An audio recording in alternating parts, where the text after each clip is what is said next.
Hello అండి, అందరికీ నమస్కారం. ఈ బ్లౌజ్ నార్మల్ నెక్ డిజైన్ చాలా అంటే చాలా బాగుంటుంది. ఎక్కువ నార్మల్ నెక్సే కుట్టుకుంటుంటాం కదా మనము. దాంట్లో ఒక వెరైటీ డిజైన్ చాలా బాగుంది, మీరు ట్రై చేయండి. ఇక్కడ బ్లౌజ్ హైట్ వచ్చేసరికి 15 ఇంచులు, షోల్డరు 5.5 ఇంచులు. ఆ 5.5 నుంచి కిందికి ఆర్మ్ హోలు 6 ఇంచుల దగ్గర మార్కు చేసుకోవాలి. 6 ఇంచుల దగ్గరికి మార్క్ చేసుకొని అక్కడి నుండి మళ్ళీ ఆ 5.5 నుంచి ఇలా స్ట్రెయిట్‌గా కిందికి లైన్ గీయండి. గీసిన తర్వాత ఇప్పుడు చెస్ట్ లూజ్ చూసుకోవాలి. చెస్ట్ లూజ్ కోసం టేప్ తీసుకొని మన చెస్ట్ ఎంతుందో చూసుకొని దానికి అంత చెస్ట్‌కైతే ఇలా ఫోల్డింగ్స్ అయితే చేయాలి. ఇక్కడ నేను 36 ఇంచులకైతే ఫస్ట్ టేప్ పట్టుకొని అక్కడి నుంచి 36 ఇంచులకు మడిచి మళ్ళీ ఇంకొక ఫోల్డింగ్ చేసిన ఇది 4 భాగాలైతది. అప్పుడు ఈ 36 ఇంచులకు 9 ఇంచులైతే వస్తుంది. ఇప్పుడు ఈ 6 ఇంచుల నుంచి 9 ఇంచులకు గీయండి లైన్. గీసి ఇప్పుడు ఆ 9 ఇంచుల దగ్గర టేప్ పెట్టి 2 ఇంచులు మార్క్ చేయండి. ఎందుకంటే బ్లౌజ్‌కి ఎక్స్ట్రా ఖర్చు కోసం. ఇప్పుడు దాన్ని కూడా ఇలా లైన్ అనేది గీసుకోవాలి. ఇక్కడ ఆర్మ్ హోల్ రౌండ్ తీయాలి మనము. ఈ మూల మీద టేపు 1.25 ఇంచు దగ్గర మార్క్ చేసుకొని ఇలా క్రాస్‌గా లైన్ గీసుకొని అక్కడి నుండి 9 ఇంచులు ఉంది కదా, దానికి ఇలా రౌండ్‌గా కర్వ్ తీయండి. ఇప్పుడు పైన స్ట్రెయిట్ లైను 6 ఇంచులు ఉంది కదా ఆర్మ్ హోలు, అక్కడ దానికి మధ్యలో 3 ఇంచులకు అక్కడి నుండి ఇలా ఈ మూలకు ఇలా క్రాస్‌గా లైన్ తీసినాం కదా, దానికి ఇలా కర్వ్ తిప్పండి. ఇప్పుడు నడుము లూజు చూద్దాము. నడుము లూజు 32 ఇంచులు ఉంది. ఈ 32 ఇంచులకు ఇలా 4 భాగాలు చేస్తే 8 ఇంచులు అవుతుంది. ఈ 8 ఇంచుల్ని 8 ఇంచులకు మార్కు చేసుకొని అక్కడి నుండి 1 ఇంచుకి మార్కు చేయండి. ఎందుకంటే డాట్స్ కోసం, మనకు బ్యాక్ సైడ్ టక్స్ ఉంటాయి దానికోసం. ఆ 1 ఇంచు నుంచి 2 ఇంచులు మళ్ళీ ఎక్స్ట్రా ఖర్చు కోసం మార్కు చేసుకోవాలి. ఇప్పుడు చెస్ట్ లూజ్ నుంచి నడుము లూజ్కి ఇలా స్ట్రెయిట్ లైన్ వస్తుంది, గీయండి. గీసిన తర్వాత ఇప్పుడు మళ్ళీ షోల్డర్ దగ్గరికి రండి. షోల్డర్ పైన టేపు పెట్టి 2.5 ఇంచులకు మార్కు చేసుకోండి. అయితే మనకిప్పుడు షోల్డర్ 5.5 ఉంటుంది. ఇప్పుడు 2.5 ఇంచులకు మార్క్ చేసుకుంటే మిగతాది 3 ఇంచులు ఉంటుంది. ఇప్పుడు ఆ 2.5 నుంచి నెక్కు కోసం కిందికి 10 ఇంచుల దగ్గరికి మార్కు చేయండి. ఇప్పుడు ఆ 10 ఇంచుల నుంచి ఇలా టేపును అడ్డం పెట్టేసి 3 ఇంచుల దగ్గరికి మార్కు చేసుకోండి. చేసుకొని స్కేల్తో ఇలా గీయండి. గీసిన తర్వాత ఇప్పుడు ఆ 2.5 నుంచి ఈ 10 ఇంచుల వరకు ఇలా లైన్ అనేది మనకు గీసుకున్న తర్వాత ఇప్పుడు మనం డిజైన్ చూద్దాము. ఇప్పుడు 1 ఇంచు పైకి, అంటే ఇక్కడ నెక్ నుంచి కింద బాక్స్ ఉంది కదా, అక్కడి నుంచి 1 ఇంచు పైకి మార్కు చేసుకోండి. చేసుకున్న తర్వాత ఇప్పుడు దాన్నే ఇలా ఫస్ట్ డిజైన్ అనేది గీసుకోండి.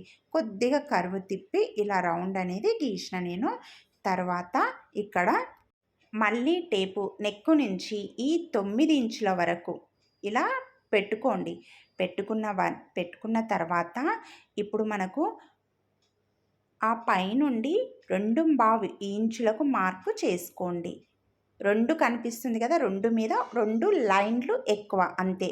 ఇప్పుడు మళ్ళీ ఆ 2.25 నుంచి మళ్ళీ కిందికి 2.25 ఇంచులు, అంటే మనకు 2 ఇంచులు పెట్టి 2 ఇంచుల తర్వాత 2 లైన్లు వస్తాయి. దాని దగ్గర మార్కు చేసుకుంటే మనకు 2.25 ఇంచులు ఇలా వస్తుంది. అంటే మనకు ఇలా ఇప్పుడు ఆ 9 ఇప్పుడు మనం 1 ఇంచు పైకి తీసినాం కదా, అక్కడి వరకు 2.25 ఇంచులు పెట్టుకుంటూ రావాలి. ఇప్పుడు అదే పైన షోల్డర్ దగ్గర నెక్కు ఒక 1/2 ఇంచు ఇలా పక్కకు లోపలి సైడ్కు ఇక్కడి సైడ్కు జరుపుకొని ఇలా ఒక లైన్ అనేది డ్రా చేసుకోండి. ఎందుకు అనంటే ఈ లైన్ లోపలనే మీరు కర్వ్ అనేది తీసుకోవాలన్నమాట, కట్ వర్క్. ఇలా మనం కుట్టేసరికి మనం 1/2 ఇంచే అనుకోకండి, మనం కుట్టేసరికి కొద్దిగా లోపలికి మంచిగా కనిపిస్తుంది అన్నమాట. ఇప్పుడు డాట్స్ కోసము మనము ఈ నడుము లూజ్ 8 ఇంచు ఉంది కదా, 8 ఇంచులకు సగం ఎంత, 4 ఇంచులు. ఆ 4 ఇంచులకు ఒక మార్కు చేసుకొని అటు సైడు 1/2 ఇంచు, ఇటు సైడు 1/2 ఇంచు మార్కు చేసి పైకి 3.5 ఇంచులు లేదంటే 4 ఇంచులైనా పర్లేదు మార్కు చేసుకోవచ్చు. చేసుకొని దాన్ని ఇలా లైన్స్ అనేది క్రాస్గా గీసుకోవాలి. ఇక్కడ మనకి ఏంది, మనం ఈ 1 ఇంచు ఎక్కడ తీసుకున్నాము అనంటే ఇక్కడ మనకు మొత్తం 1 ఇంచ్ వస్తుంది. ఈ 1 ఇంచు మనము ఇటు సైడు 1 ఇంచుకు తీసుకున్నాం అన్నమాట. ఆ 1 ఇంచే ఇక్కడ మనకు వస్తుంది అన్నమాట. ఇప్పుడు కటింగ్ చూద్దాము. మీరు నెక్ అయితే అస్సలు కట్ చేయకండి. ఎందుకంటే ఇక్కడే డిజైన్ వేరేలాగా ఉంటుంది కాబట్టి నెక్ అనేది అసలు కట్ చేయొద్దు. మీరు షోల్డర్ మొత్తం కట్ చేసేయండి. షోల్డర్ మొత్తం కట్ చేసి తర్వాత ఇలా ఆర్మ్ హోల్ కూడా కట్ చేయండి. ఇక్కడ ఆర్మ్ హోల్ కూడా చూడండి, కర్వ్ అనేది ఇలా మంచిగా తిరగాలి. ఇలా లైన్ల లాగా రావద్దు చంక దగ్గర కర్వ్ ఆర్మ్ రౌండ్ తిప్పేటప్పుడు. ఇప్పుడు మనం నెక్ డిజైన్ చూద్దాము. నెక్ డిజైన్ కోసం ఇలా పేపర్‌ని అయితే ఒక పైదే అంటే ఇప్పుడు మనం ఫోల్డింగ్ చేస్తాం కదా క్లాత్‌నైతే బ్యాక్ పార్ట్ కోసం, దాన్ని ఒక పై పొర మాత్రమే తీసుకొని ఇలా కట్ వర్క్ మనం ఎలా అయితే గీసుకున్నామో అలానే కట్ చేసుకోవాలి. కింది క్లాత్ అయితే కట్ చేయొద్దు మీరు. అంటే కింది పేపర్ నేను కట్ చేయట్లేను.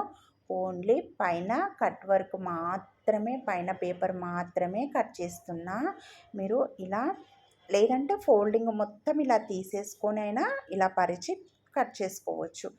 నేనైతే ఇక్కడ పేపర్ కట్ చేసిందే ఫస్ట్ కట్ చేసింది కట్ వర్క్, మళ్ళీ ఇలా మడిచి పేపర్ను ఇలా కట్ చేసుకుంటున్నా సమానం రావాలని. మీరైతే గీసుకుంటారు కదా, గీసుకున్న దాని మీద కట్ చేసుకోవచ్చు. ఇప్పుడు ఈ చివరి వరకు వచ్చి ఇక్కడ మనకు నెక్ దగ్గర ఇంకో పేపర్ మీద ఇలా మార్క్ అయితే చేసుకోవచ్చు. లేదంటే టేపుతో 2.5 ఇంచులు ఇక్కడ మార్క్ చేసుకున్నాం కదా, 2.5 అయినా పెట్టుకోవచ్చు. ఇప్పుడు మనము ఈ కింది సైడ్ కూడా ఎలా గీసుకున్నామో అలానే కట్ చేసుకోవాలి. కట్ చేసుకున్న తర్వాత ఇప్పుడు ఇది ఓపెన్ చేయండి.